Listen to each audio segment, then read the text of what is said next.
England ശരിക്കും നാണം കെട്ടു. എല്ലാവരും രോഹിത് ശർമ്മയുടെ ബാറ്റിന്റെ ചൂട് കൃത്യമായിട്ട് അറിഞ്ഞു. നിലയുറപ്പിച്ചാൽ രോഹിത് ശർമ്മയോളം ആക്രമണകാരിയായ ബാറ്റ്സ്മാൻ ക്രിക്കറ്റ് ലോകത്തില്ല. ഇന്ന് ഇന്ത്യ രണ്ടാം ഏകദിനം ജയിച്ച് രോഹിത് ശർമ്മ പറഞ്ഞ കാര്യമാണ് നമ്മൾ ഈ വീഡിയോയിൽ പറയുന്നത്. ഇതുപോലത്തെ ക്രിക്കറ്റ് ന്യൂസിന് വേണ്ടി ചാനൽ മറക്കാതെ സബ്സ്ക്രൈബ് ചെയ്യൂ. രോഹിത് ശർമ്മയുടെ വൺ മാൻ ഷോ തന്നെയാണ് നമ്മൾ ഇന്ന് കണ്ടത്.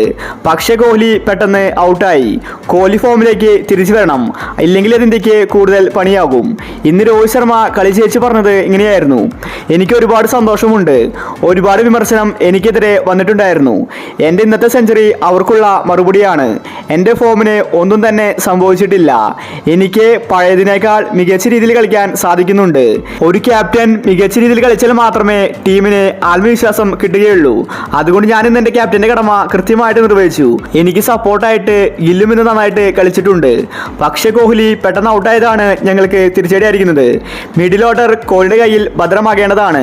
കോഹ്ലി വീണ്ടും ഫോമിലേക്ക് തിരിച്ചു വരണം. ശ്രേയസ് മികച്ച കളിക്കാരനാണ്. അതുപോലെ ബൗളേഴ്സ് നല്ല പ്രകടനം ഇന്ന് കാഴ്ചവെച്ചിട്ടുണ്ട്. ചാമ്പ്യൻസ് ട്രോഫി കഴിഞ്ഞാൽ സഞ്ജുവിനെ പോലെയുള്ള യുവതാരങ്ങൾ ഏകദിന ടീമിലേക്ക് എത്തും. ഏകദിനത്തിൽ ഒരുപാട് യുവതാരങ്ങൾക്ക് അവസരങ്ങൾ കൊടുക്കാൻ ഞങ്ങൾ പ്ലാൻ ചെയ്യുന്നുണ്ട്. ഞങ്ങൾക്ക് നല്ലൊരു സപ്പോർട്ട് കോച്ച് ഗംഭീർ തരുന്നുണ്ട്. കളി ജയിച്ചതിലും പരമ്പര നേടിയതിലും സന്തോഷമുണ്ടെന്നും വരാൻ പോകുന്ന മാച്ചിൽ ഇതിനേക്കാൾ മികച്ച രീതിയിൽ കളിക്കുമെന്ന് രോഹിത് ശർമ്മ വ്യക്തമാക്കി. ഇന്ത്യൻ ആരാധകർ ആവേശത്തിലാണ്. പരമ്പര ഇന്ത്യ നേടിയിരിക്കുകയാണ്. ഇംഗ്ലണ്ട് ശരിക്കും നാണം കെട്ടു. അതുപോലത്തെ വിജയമാണ് ഇന്ന് ഇന്ത്യ സ്വന്തമാക്കിയത്. വിജയത്തിൽ ക്രെഡിറ്റ് കൊടുക്കേണ്ടത് രോഹിത് ശർമ്മയ്ക്കാണ്. രോഹിത് ശർമ്മയുടെ സെഞ്ചുറി അത്രയും മികച്ചതായിരുന്നു. ഇംഗ്ലണ്ട് ബൗളേഴ്സ് പലവിധ തന്ത്രങ്ങൾ ഉപയോഗിച്ചുവെങ്കിലും രോഹിത് ശർമ്മയെ പിടിച്ചുകെട്ടാൻ സാധിച്ചില്ല. അത്രയ്ക്കും അപകടകാരിയാണ് രോഹിത് ശർമ്മ. ഇന്ത്യൻ ടീമിന്റെ നട്ടലും രോഹിത് തന്നെയാണ്.